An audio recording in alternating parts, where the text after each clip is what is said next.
কাটোয়ায় কার্তিক পুজোর ব্লগ তোমরা প্রত্যেকেই দেখেছো। আজ তোমাদের একটা ঘটনা দেখায়। আমাদের বাড়িতে কার্তিক ফেলে দিয়ে গেছে।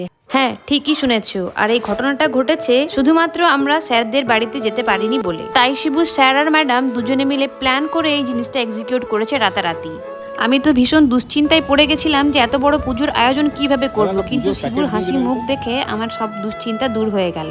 তাই আমরা আমাদের মতো করে পুজোতে যা যা সামগ্রী লাগবে মোটামুটি সব বাড়িতে নিয়ে এলাম আর নিজেদের মতো করে একটু চেষ্টা করলাম পুজোটা করার।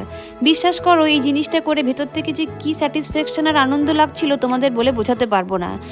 মাঝে মাঝে আমাদের ভেতরে এত প্রোক্রাস্টিনেশন আসে যে মনে হয় কোনো কাজ আমরা এক্সিকিউট করতেই পারবো না, কিন্তু দেখো এত বড় পুজোর দায়িত্বটা ঠিক সামলে নিলাম দুজন মিলে। আর আমার একটা সুবিধা হয়েছিল, শিবু একটু আধটু পুজো ভালোই জানে, তো পুরো পুজোর দায়িত্বটা শিবু নিজের কাঁধে নিয়ে পুজোয় বসে পড়লো।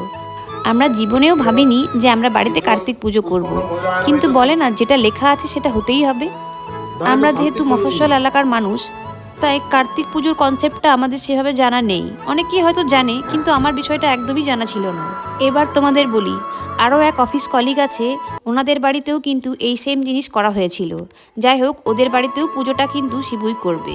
তো আমাদের বাড়িতে পুজো সম্পন্ন হওয়ার পর ওনাদের বাড়িতে গেলাম। এরা দুজনই কিন্তু শিবুর অফিস কলিগ। যেহেতু দুজনকে অফিস সামলাতে হয়, তাই ওদের পক্ষে ব্যাপারটা সামলানো একটু হেক্টিক হয়ে গেছিল, কিন্তু যাই হোক পুজো কিন্তু বেশ ভালোভাবেই সম্পন্ন হয়েছিল।